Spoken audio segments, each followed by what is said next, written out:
This is Rodrigo from LearnEnglishFast, and today I'd like to talk to you about one of the most prominent addictions of the 21st century, the internet. Problematic computer use is a growing social issue which is being wrangled worldwide, and from what I've read, internet addiction disorder, or IAD, ruins lives because of neurological complications, psychological disturbance, and social dilemmas.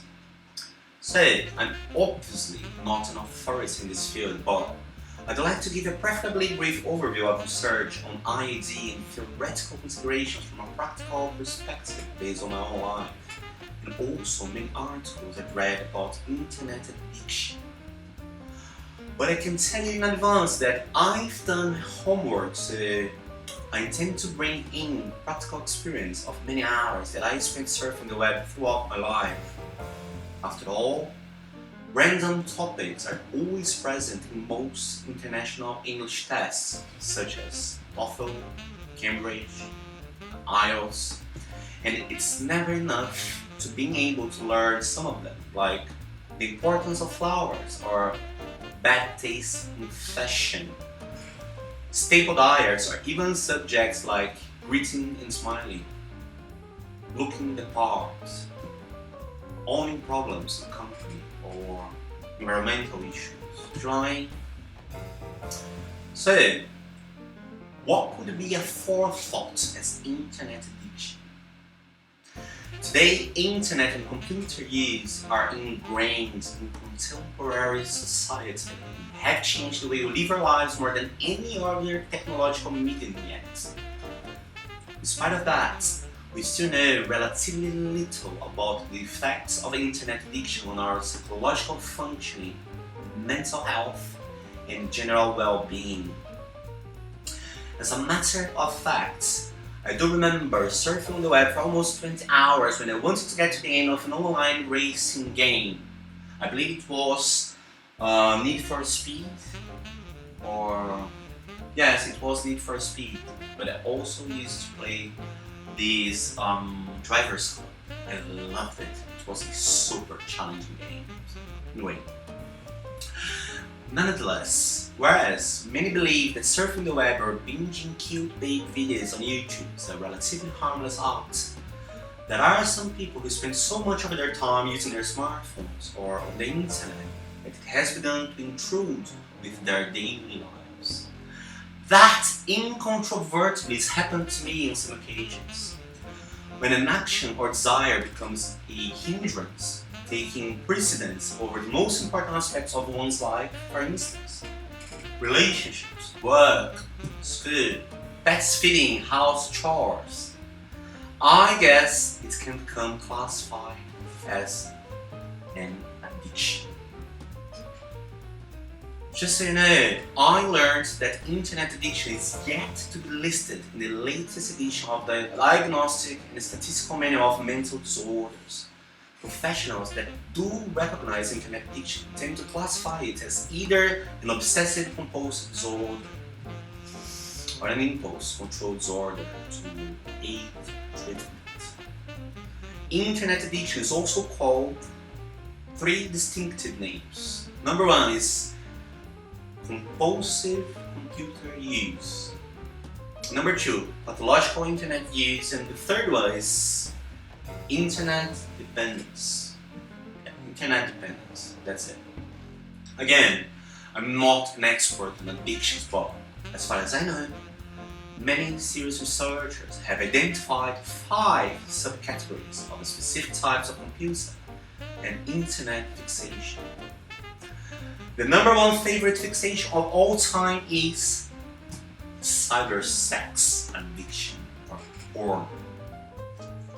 A cyber sex addiction is one of the more self-explanatory internet addictions. It involves online pornography, adult websites, sexual fantasies, adult chat rooms, or webcam services, among others. Some of them for free, some of them have to pay for. Anyway, An obsession with any of these services can harm one's ability to form real-world sexual, romantic, or intimate relationships. I also read this article which states that a lot of Asians men buy dolls as a real wife or husband after having spent years trying to have real relationships, but the internet presented them with a better and easier solution. Tailor-made dolls or custom love dolls who never complain about anything and can make them company. Well, they never get antsy or argue with you, and you can also choose what they must look like, their costumes. Another great problem is online gambling, as it can also be extremely catastrophic. For instance, trading stocks, online auctions such as eBay or Mercado Livre in Brazil, the country, and compulsive online shopping can take away all your cash. These habits can have a detrimental impact on one's financial stability and disrupt job-related duties. Spending or losing excessive amounts of money can also cause stress in one's relationship. I've seen people getting divorced because of that.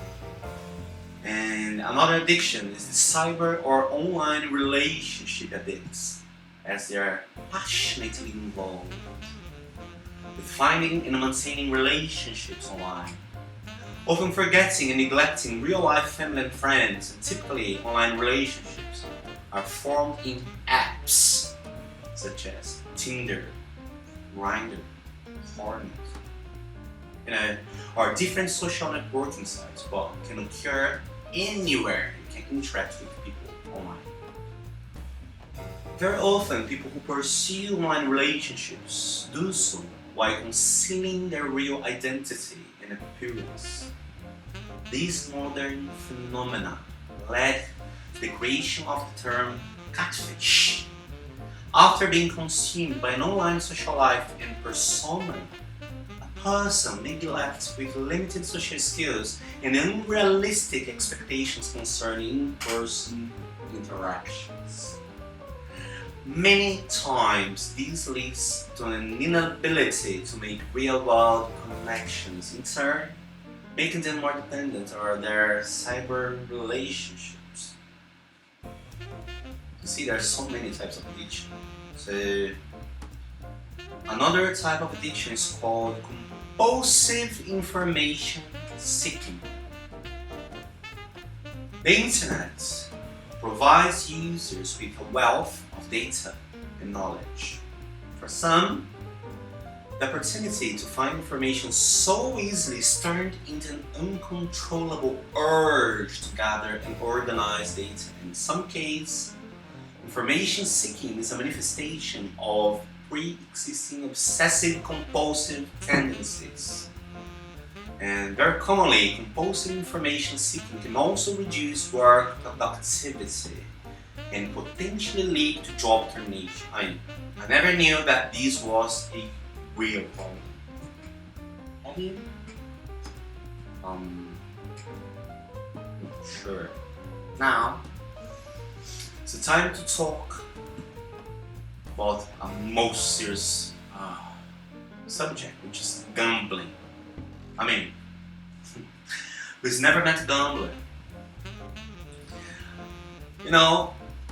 I've spent so many years in London and I've worked for snooker clubs, hotels, pubs, and everywhere I worked at, they had those fruit machines, roulette machines, and I just saw day after day people spending all their money on those machines because they are basically programmed to give away 20% of what they take, and they stick to 80%. So,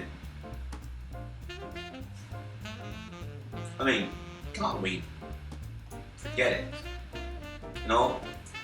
Most net compulsions concern interactive activities online that can be extremely harmful, such as online gambling, trading stocks or online auctions such as eBay, which is very famous, and compulsive online shopping,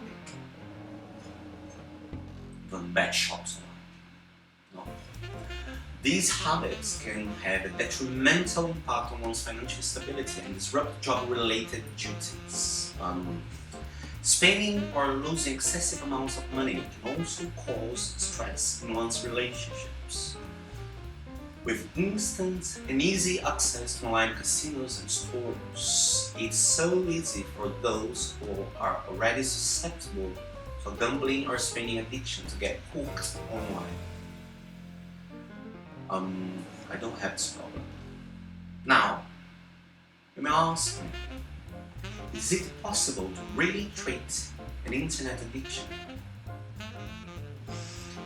I must confess to you that in none of the articles I have read, a magical treatment should be used to address an internet addiction. Depending on the severity of the addiction and the behaviors of the individual, diverse types of treatment would be effective. If someone is suffering from disproportionate internet abuse, the first step is to concoct an intervention or to express your concerns with their behaviors. Therapy is generally incorporated into the treatment of addiction, along with occurring disorders that have been present, such as anxiety, depression, obsessive compulsive disorder.